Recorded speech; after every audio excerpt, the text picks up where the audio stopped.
Hello once again everyone, another armor-focused video for you now. I wanted to go over a particular little transition that I do with both the spear, the sword. You can even do this with the axe, but it's more focused on you are being a point-forward player, and it's a simple little transition that can enter into your playbook very easily, doesn't do you any harm, and in fact can really save your bacon a couple times, and joining me against Stab viciously today is Dave.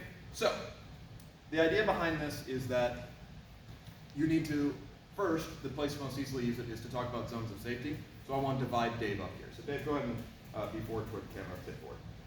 So, normally if we're talking about fencing, we've got inside and outside line.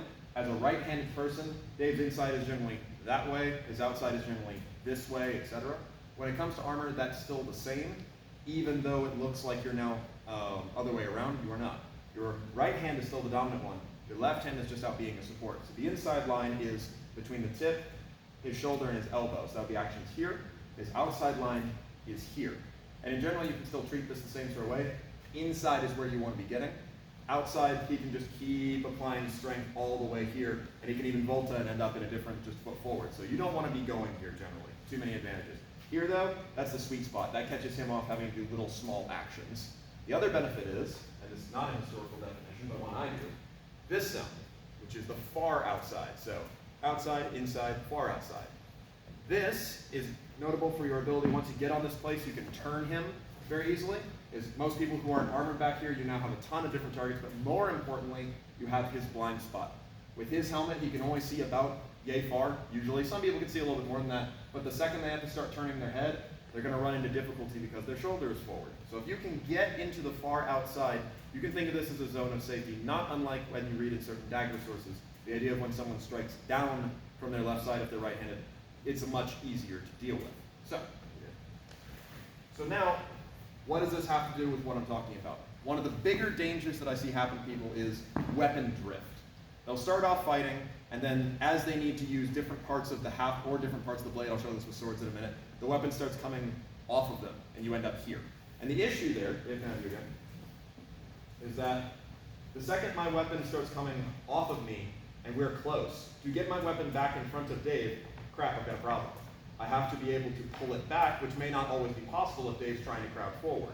So now I've run into this issue where I weaken myself when I pull back, and that doesn't do me any good. So to avoid this, there's a little transition that you can do that'll lock things back to you. In its most basic form, it works like this. If your tip has ever gone off of target, slam your right fist into your right hip, and the tip will go to the center of your body. Now, it may not always go to the center of the body perfectly, because it may still be borne aloft, but if I then just get a little bit of distance, it will drop back down to where it needs to go. This is just a little hinge principle. Oh, I'm getting more and more away. Always comes back right in front of you. As long as your left hand's keeping pressure, or your right hand for that matter, it's always going to go where you want it to go. Now, linking it back to that far outside thing. A good exit, a thing that can get you out of a lot of, let's put it this way. When you're having a spear bout, there's a very important moment, a moment of Indes, where it goes from being a spear bout to being a wrestling match. And a lot of people have gotten very used to ditching their spears and just grabbing hold of people. This transition, and using the far outside concept, and the far out concept, right, is how you can get back to it being a spear fight, which depending upon your pursuit or your harness is much better of an option than going into a wrestling match. So, Dave, may I have you? Essentially the way this is going to work is that if at any point my spear is either entangled off to the side, we're too close for me to effectively use it, or I'm holding something but don't have a target currently, right? Maybe I just barely got this pair or what have you, or he's too armored or what have you.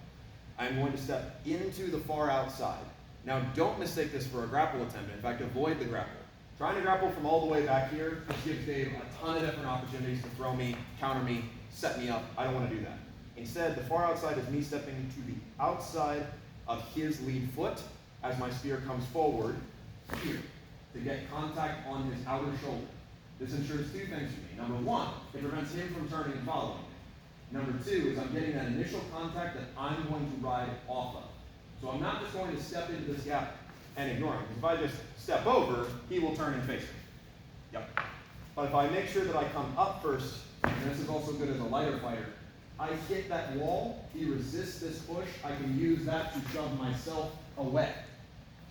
And don't hawk this. Like it's really worth doing. The idea of you can't push force, let that push you instead so that you can get away.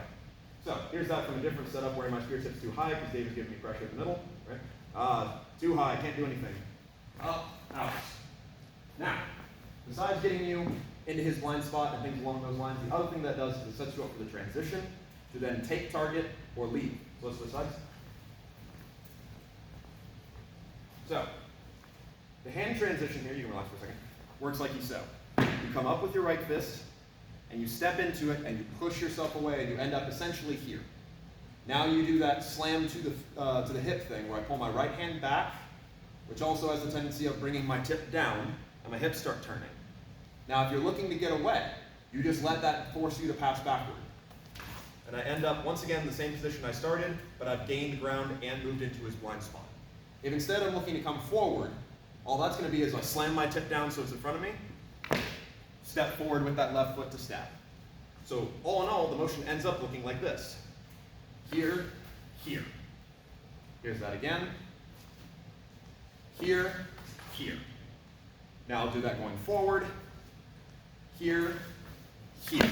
And take that time to make sure that is that hover where your tip is in front, because you may need to adjust by a matter of inches to get around that breastplate, or into that hip, or into other sorts of targets. Here's that again. Here, here. And it's just the body weight driving it in. So now apply it against Dave. And for this, Dave, we'll have you kind of stand right about there, please. Perfect. All right. So first, my spear tip is bound out far to the outside, so there's no good target for me. Step up, push myself off, back out to distance. Alternatively, my spear tips are bound up where they're high. Same idea. Step up, away, in, boom. There's a nice extension.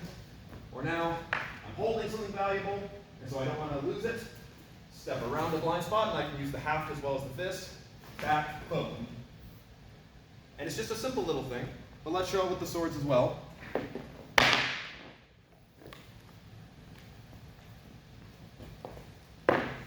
you go. We'll show it this way. Okay. So, you've gotten into half sword grip, regardless of grip, something along those lines, and I need to get away from him. This is also very important if he's trying to push in. So maybe he thinks he's got something good, and he's trying to come forward to, overrun me, get his tip on, things along the lines. Go ahead and come forward, right? Cool, away, there's my stab. Here's that again. Maybe I'm holding it this way, he starts coming forward to try and grapple or whatever. Away, good. And what I like about it, if you remind yourself to slam that hand into your hip, you really can't help but move. Because it's hard to remember, okay, step out, then pass backward, especially because we mostly practice going forward. But if you add that little bit of reinforcement of hand to hip, it makes you want to step and can really save your bacon in a lot of different instances. So thank you very, very much, Dave. And thank you all very much for watching. Nothing too complicated this week, but it can make a huge difference when you're finding that your weapons are getting off of you and they're no longer being effective. Quick little exit to the far outside, and then you can go back to stabbing. So, thank you very, very much for watching. We'll go over some other techniques another time.